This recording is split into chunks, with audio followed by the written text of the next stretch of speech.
संकेत किंवा असं एक देण्यात आलेले आणि महाराष्ट्राला आणखी काय हवं असं या संपादकीयाचा म्हटलं आहे. त्याच्यामुळे कोणाला वाईट वाटलंय का?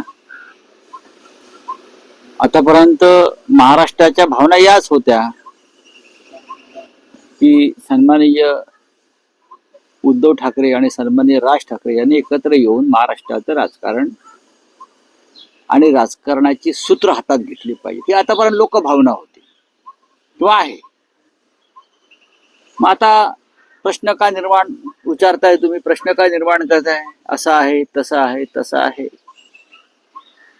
महाराष्ट्राच्या मनात जे आहे ती भावना राज ठाकरे आणि माननीय उद्धव ठाकरे या दोघांनी व्यक्त केली. दोघांनीही आपल्या आपल्या भूमिका मांडलेल्या आहेत, हे लक्षात घ्या.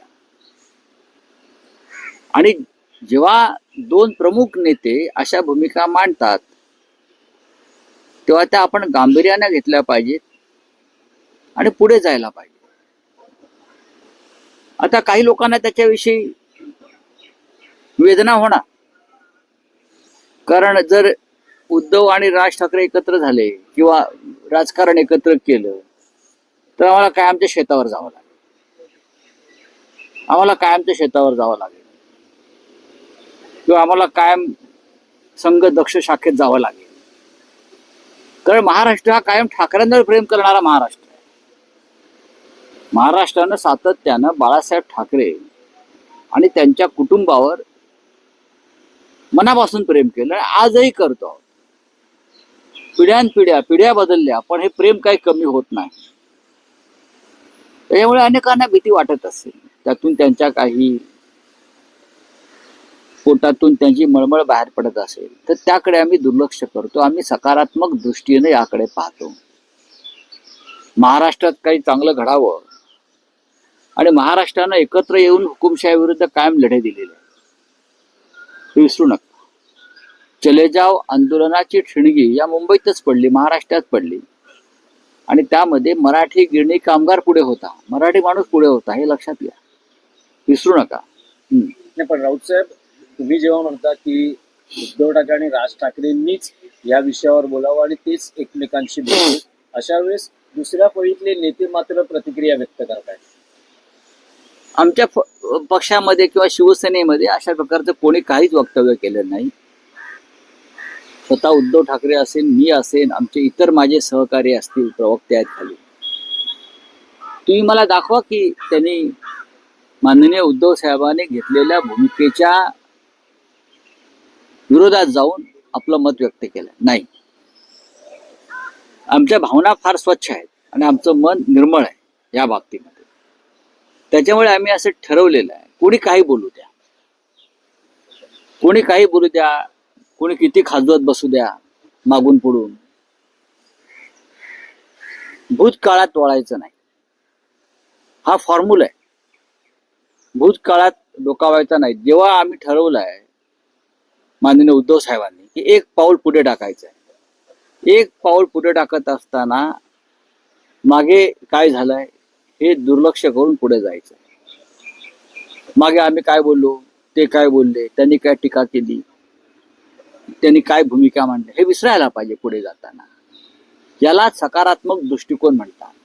जेव्हा आम्ही काँग्रेस आणि राष्ट्रवादी काँग्रेस बरोबर आघाडी स्थापन केली तेव्हा आम्ही एकमेकावर टीका करत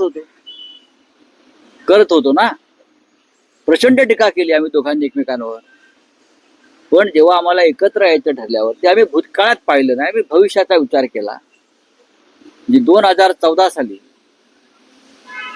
भारतीय जनता पक्षाने आमच्याशी युती तोडली, हिंदुत्ववादी पक्ष असताना आम्ही युती तोडली. आम्ही दोघांनी एकमेकांच्या विरुद्ध प्रचंड टीका केली. परत आम्ही एकत्र आलो तेव्हा आम्ही भूतकाळात पाहिलं नाही. आम्हाला एकत्र यायचं होतं, ठरलं एकत्र येणं गरजेचं आहे, आम्ही एकत्र आलो, आम्ही निवडणुका लढलो, भूतकाळात डोकावलो नाही. उत्तम राजकारण हे भूतकाळात न डोकावण्याचं असतं. अशा वेळेला जेव्हा आम्ही हात मिळवणी करतो राज्याच्या आणि देशाच्या हितासाठी, तेव्हा मागे कशाला खाजवत बसायचं, पुढे बघा ना. आम्ही त्या विचाराचे आहोत आणि माननीय उद्धव ठाकरे शिवसेना पक्षप्रमुख हे सुद्धा भविष्याचा विचार करणारे आहेत. भूतकाळाचा नाही. आम्हाला महाराष्ट्राचे भविष्य घडवायचं आहे, आम्हाला मराठी माणसाचं भविष्य उज्ज्वल करायचं आहे. हे ठरलंय ना दोन नेत्यांमध्ये. मग उद्धवजींनी खाली संदेश दिले, आपल्याला सकारात्मक दृष्टिकोन ठेवायचा आहे, आपल्याला भविष्याचा विचार करायचा आहे. त्याच्यामुळे कोणीही या संदर्भात वेगळी भूमिका मांडायची नाही. चार भिंतीआड आपण बोलू शकतो, पण ज्याच्यामुळे हा जो नवीन प्रवाह सुरू होतो आहे तो प्रवाह गढूळ करण्याचं काम आम्ही आमच्याकडून कदापि करणार नाही. अंदाज कदम म्हणतात की उद्धव ठाकरे कधीच राज ठाकरेंना पुढे घेऊन जाणार नाही. राज ठाकरे कधीच पुढे घेऊन जाणार नाही. उद्धव ठाकरे म्हटले की राज ठाकरेंसोबतची माझी वैयक्तिक मला बघा, मी तुम्हाला काय सांगतोय, मी माझ्या पक्षाची भूमिका मांडतो. हे काय म्हणतात, ते काय म्हणतात, त्यांचं काय मत आहे ते त्यांनी मांडावं.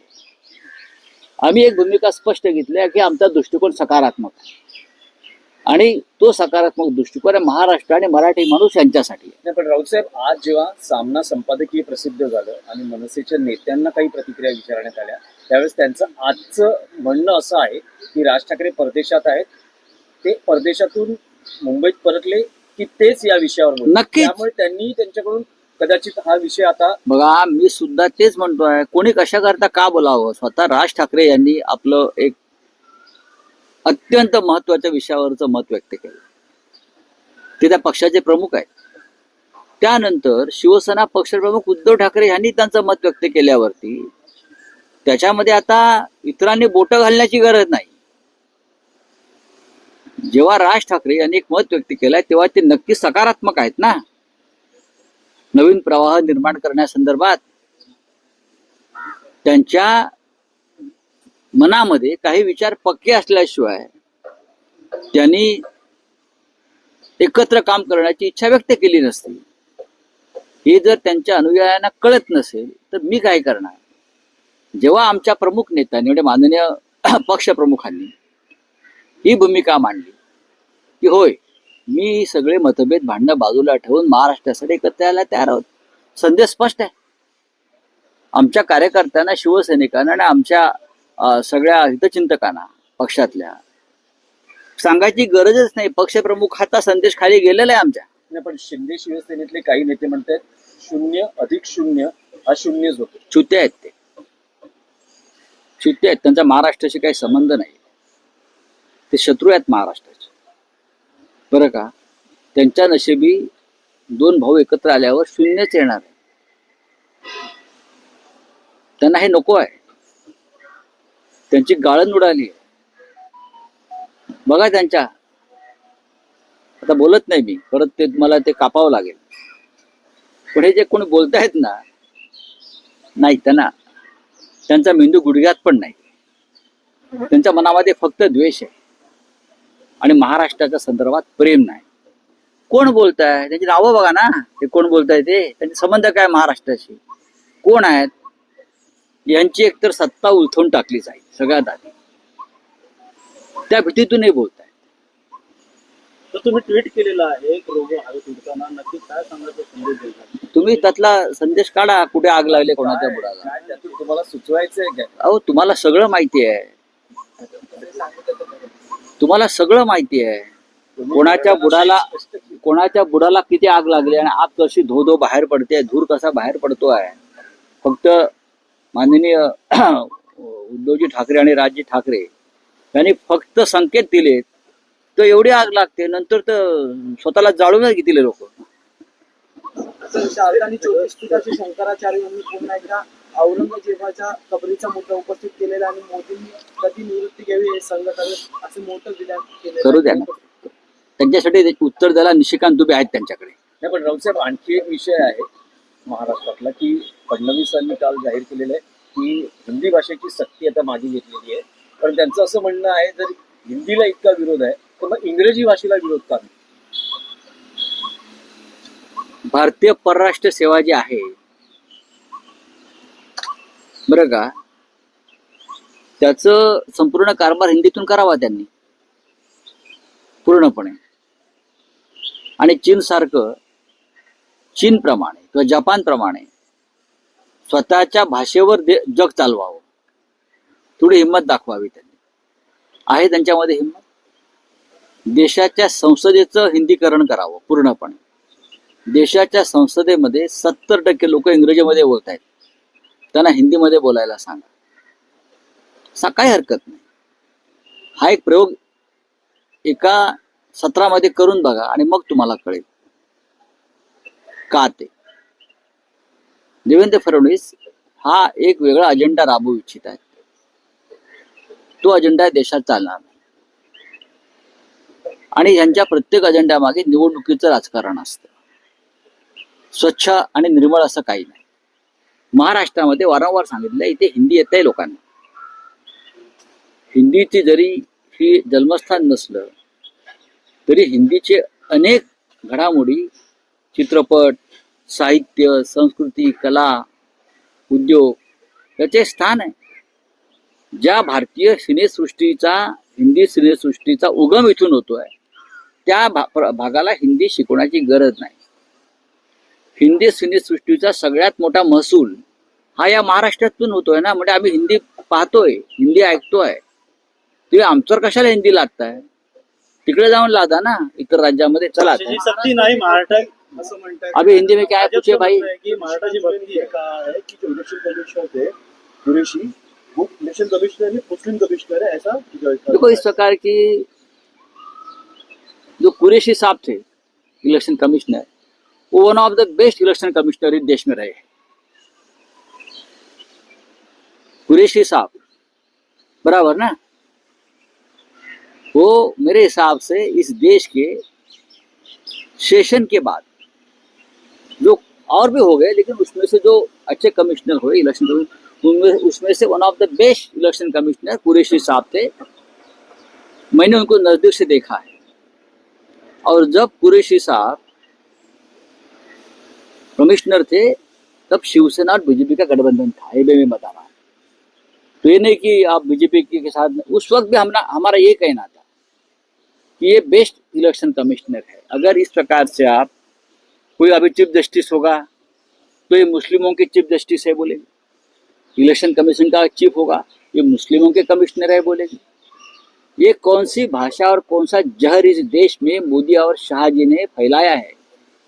ऐसे लोग इस देश में रहने के लायक नहीं है, जो देश को तोड़ना चाहते हैं. भारतीय जनता पार्टी कहीं ना कहीं ठाकरे बंदी का जो इम्पैक्ट दिख रहा है सर, इसमें आपको डेफिनेटली, उस पर समझौता करेंगे? डेफिनेटली. जो दबाव था लोगों का और हम सब का कि यहाँ हिंदी की जबरदस्ती करने की जरूरत नहीं है. इस महाराष्ट्र में हिंदी पहले से चल रही है. भारतीय जनता पार्टी की ओर से एक ट्वीट किया गया उनके ऑफिशियल ट्विटर से, जहाँ पर मोदी के जो कार्यकाल है, 3 टर्म के कार्यकाल में जो काम किए गए हैं, तहवुर राणा हो, मेहुल चौकसी हो, यही काम है क्या? नेशनल हेराल्ड, यही काम है क्या? और आगे लिखा है कि यूसीसी लोडिंग करके एक ट्रेलर. देखो फिर और भी काम है. वो काम है कि अजीत पवार को पार्टी में लिया, एकनाथ शिंदे को पार्टी में लिया, अशोक चौहान जी को पार्टी में लिया. ऐसे बहुत से है ना. अगर मेहुल चोकसी को लाया, उसको लाया, तो कितने भ्रष्टाचारियों को अपने पार्टी में वॉशिंग मशीन में डाला है, ये भी ट्वीट कर लीजिए, पता चलेगा लोगों को. राहुल गांधी जी का एक बयान अब सामने आया. उन्होंने बॉस्टन में जाकर वापस जो महाराष्ट्र में चुनाव हुए थे, जैसे चुनाव के आगे थे, उसको लेकर उन्होंने टिप्पणी की है. सत्ताधारी अब इसको फिर एक बार राहुल गांधी को घेरने की कोशिश कर रही है विपक्ष को, कि लगातार बाहर जाकर इस तरीके का बयान. क्या बाहर क्या है? मोदी ट्रम्प तो मोदी के मित्र है ना, तो हम कहाँ बाहर मानते हैं. मिस्टर ट्रम्प तो मोदी के एकदम खास दोस्त है, लंगोटी यार है. तो बाहर की बात क्या है? मंगल में जाकर तूने बात किया ना, चंद्रमा में जाकर, पृथ्वी पर, भूमि पर जाकर ये बात किया है. राहुल गांधी, सच के लिए जमीन की जरूरत नहीं होती कि जमीन पर जाकर आप सच बोल रहे हो. सच के लिए कोई बॉर्डर लाइन नहीं होती देश की, विश्व की. जहां जाते हैं वहां सच बोलते हैं. अब वहां चल रहा है ट्रम्प के खिलाफ गेट आउट आंदोलन. यहाँ भी लोग आकर बात करते हैं, हम एक्सेप्ट करते हैं, छोड़ दीजिए. साहेब, एक मराठीत प्रश्न आहे. राज ठाकरे उद्धव ठाकरे एकत्रीकरणाच्या चर्चा सुरू झाला असतानाच रोहित पवारांनी ट्विटरवर एक भूमिका किंवा एक मत मांडलंय. अजित पवार आणि शरद पवार यांनी एकत्र यावं. ते एकत्र आलेलेच आहेत. ते एकत्र आलेलेच आहेत ना. आम्ही आतापर्यंत एसएनसी असेल किंवा इतर काही, आम्हाला पाहिलं का तुम्ही कोणाला भेटताना, बोलताना, चहा पिताना एकत्र व्यासपीठावर? नाही, आम्ही नाही भेटणार. आमच्याकडे काही मागे म्हटलं, आमच्याकडे काही वसंतदादा शुगर इन्स्टिट्यूट नाही, आमच्याकडे रयत शिक्षण संस्था नाही, आमच्याकडे विद्या प्रतिष्ठान नाही एकत्र यायला, आमच्याकडे काहीच नाहीये की एकत्र आलो या कारणासाठी. आणि आम्ही एका बंद खोलीआड बसलो, जयंतराव बसले, अजितदादा बसले, पवार साहेब आले, असं आमच्याकडे नाहीये. त्याच्यामुळे ते त्यांच्या स्वागताचे, अजितदादांच्या वगैरे जे काय आम्ही काल बघतो, ते त्यांचा प्रश्न आहे. तो आमचं प्रेम आहे तितकंच टोकाचा आणि कडवटपणा तितकाच असतो आणि त्यात भेसळ नसते. थँक्यू.